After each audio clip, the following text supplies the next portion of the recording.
Wait, did we read this? No. Oh yeah, but what is it? We read it. The Matthew chapter 1. No. Oh yeah. Hmm. Oh, she's the one with the fathers. With the what? Fathers 5. and Who's mothers. 5? Me, sure. I'm said it. 6. Sige. I'm Go. 6, Mom. Okay. Read. Okay. And Simon the father of Boaz by Rabbah, and Boaz the father of Obed by Ruth, and Obed the father of Jesse. 6. This is Malachi. It's Matthew, bro. Wait, I found Malachi. Wait, what's It's Malachi? 1171. I am. Hold on, you're not gonna be in the university pa ganyan. Bro. You have to be passed. I'm not fair. If you're late, they already. I found it. Oh, Six, go. number 6. I lied. I can't. Wait. Oh, and Jesse. Jesse. Jesse, the father of King David.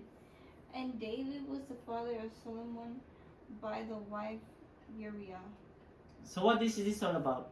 Fathers of fathers. Yeah, but what is this all about? So these are the Lineage. lineage of Jesus. Yeah. So Ruth, this is the book of Ruth. Ruth, Boaz redeemed Ruth because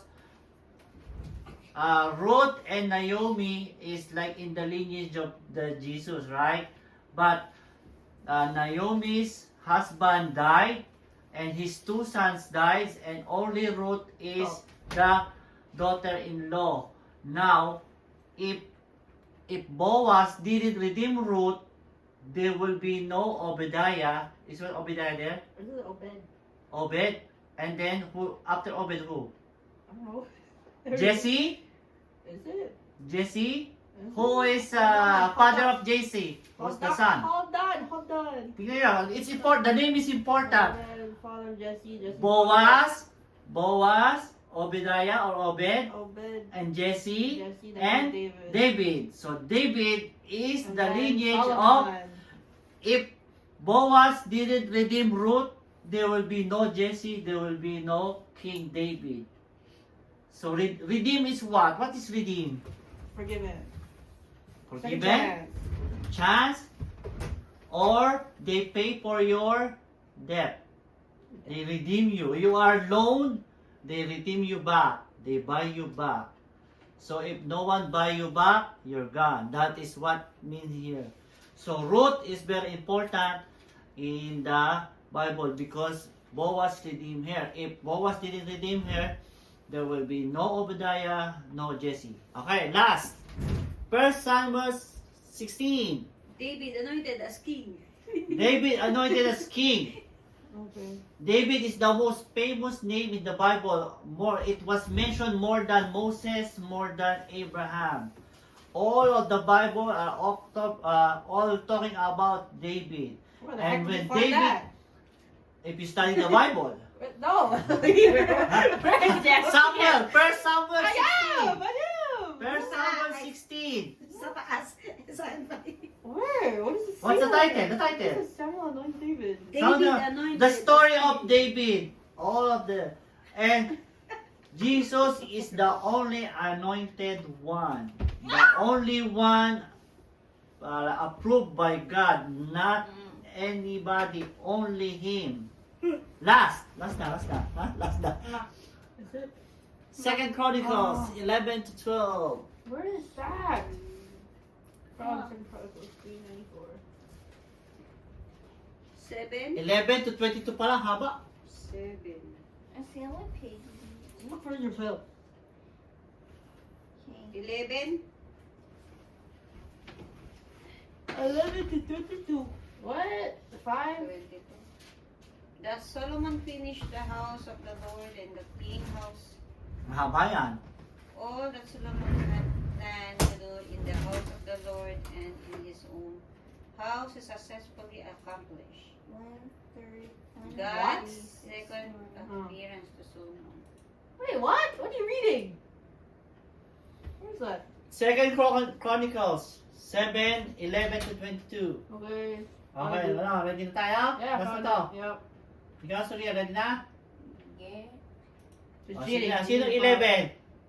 Me! Pinasa ko Me! na. Me! O, si Mama 11. No! Stop. Me! No!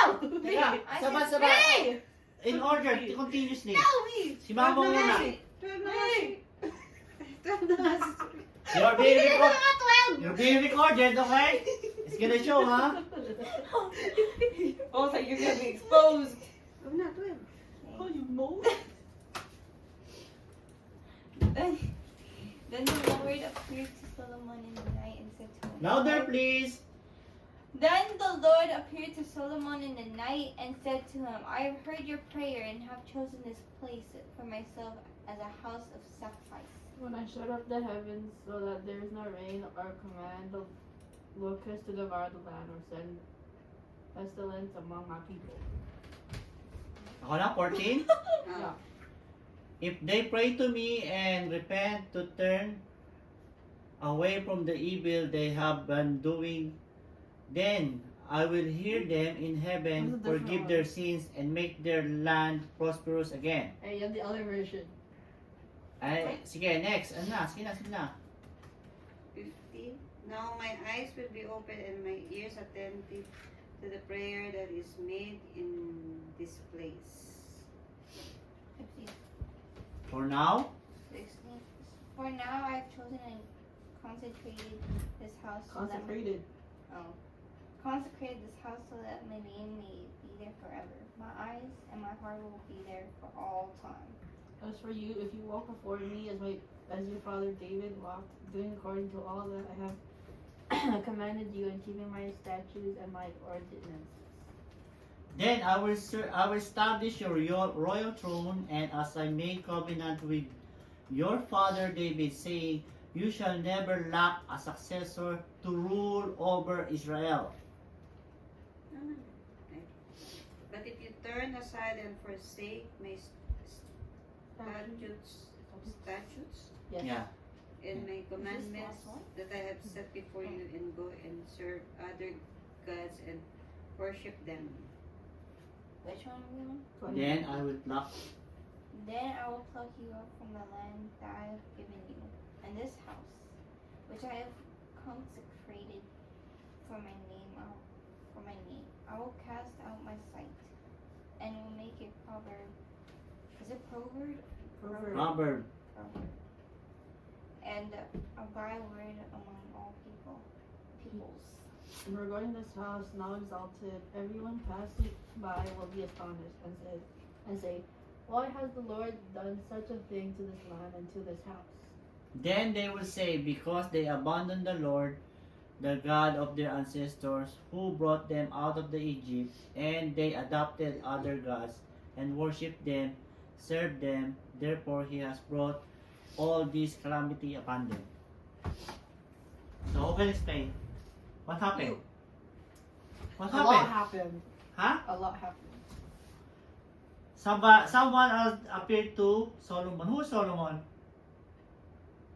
The Okay. son of David. Son of David. I couldn't get his name. So David is King Solomon. David's heart is like follow God's heart. Like every time, always he pray. Even though he was a king, he was a shepherd. He was so religious person. He wanted to build a house for God. Like they had the tabernacle from Moses. They always bring this. They lift this. Only the Leviticus, the Levites, only the one can hold it. So David want it. There was a time that when Moses and Joshua were battling, Moses have to hold his hand up. Every time his hand is up, they're winning. And then he get tired, they're losing. So they have somebody to hold their hands up so they can win. Because of the tabernacle is with them. So when David became a king, he wanted to build a house. But God said, no, you cannot build a house for me because your hands are dirty. You kill nation to be successful, to be. So I will make your son build a house for me. And that is Solomon. After David died, Solomon was the king. He was the most clever person and the most richest person live in the earth. On time of Solomon, The floor are gold in the kingdom. Jeez. The silver are like stones beside the kingdom. Way to flex. Okay? So, when God said, I will make you reign and king, what do you want for me? What is your wish? He didn't wish for lots of gold or richness. He wished for wisdom to rule the Israelites. So, the wisest king is Solomon, but it turned not that good because he became, going down. It became when the kingdom have a bad reputation, it starts with Solomon. Okay, but it says here when God appeared to Solomon, because Solomon was disappeared for a few days, and he talked to God like out of the kingdom, like he was pulled out. So he really talked to God, and that is the sign of Jesus talking to Solomon. Okay? Any question? Any clarification? Any addition? Wala? Did you understand? Everything? Okay. Sige, next time we will continue. Next time is Esdras, Psalm, Old. Psalm. Oh, these are old. So, Song of Solomon. See, Solomon also wrote some. Isaiah, Jeremiah, Lamentations, Ezekiel, Daniel, Isaiah, Amos. Jonah. Meron pa. Oh my gosh! We have Jonah, Micah, Micah, Zechariah, Malachi. Malachi, Genesis. Oh my And gosh. that's- Hey! Okay. I'll turn this off. Here.